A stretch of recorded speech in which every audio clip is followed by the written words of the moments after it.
Hello, my name is Nick Cohen. I'm a family doctor in Cleveland, Ohio, and I'm here to share with you 10 tips for the common cold in children. Tip number 1 is prevent getting the cold. Preventing getting the cold, the two most important things are to wash your hands frequently and avoid touching your eyes and nose. The cold is transmitted from person to person when you touch your hands and then touch your hands to your eyes or touch your hands to your nose. So if you wash your hands frequently and avoid touching your hands and avoid touching your eyes or touching your nose, you can prevent transmission of the common cold.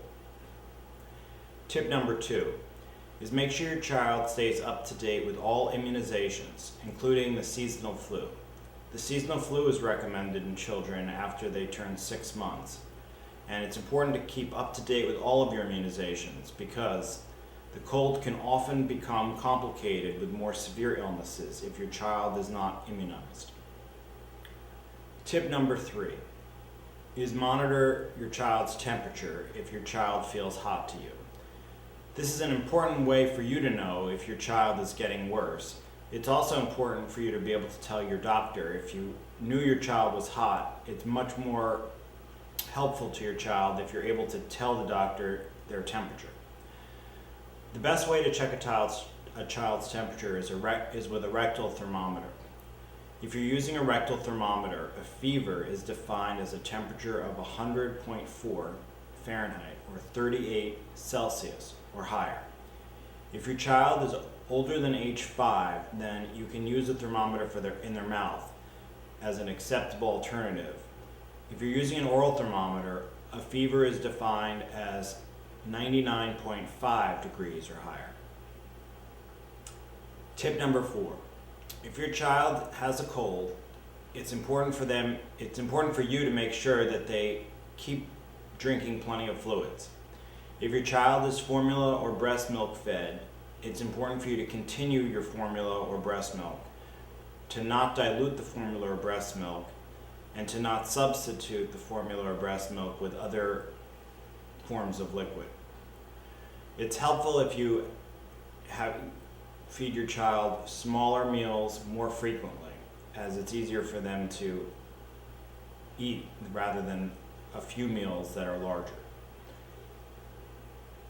Tip number 5 is to use acetaminophen or Tylenol if your child has a fever. Acetaminophen or ibuprofen, if your child has a fever. Acetaminophen is acceptable for children, and ibuprofen is acceptable for children if they're age 6 months or older. Either can be used during the first few days of the cold when your child may develop a fever. Tip number 6 is use saline nasal spray or saline nasal drops and bulb syringe. This is very helpful and a proven way to clear nasal congestion. If your child is an infant, then what you want to do is use saline nasal drops, about 2 drops in each nostril, with your child lying on his or her back. Use a bulb syringe. Press the bulb syringe to get all the air out. Place the bulb syringe in your child's nose and release.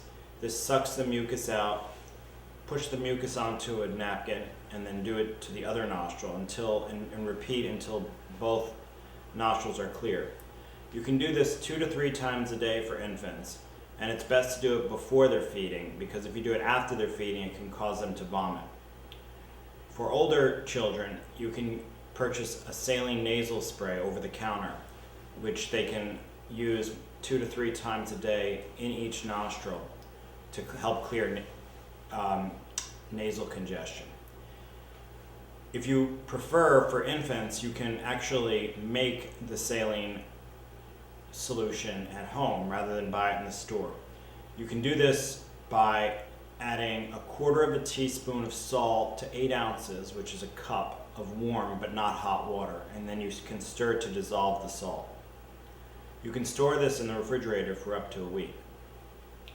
Tip number 7 is to use humidified air. You can put a humidifier in your child's room, and this can also help with their breathing.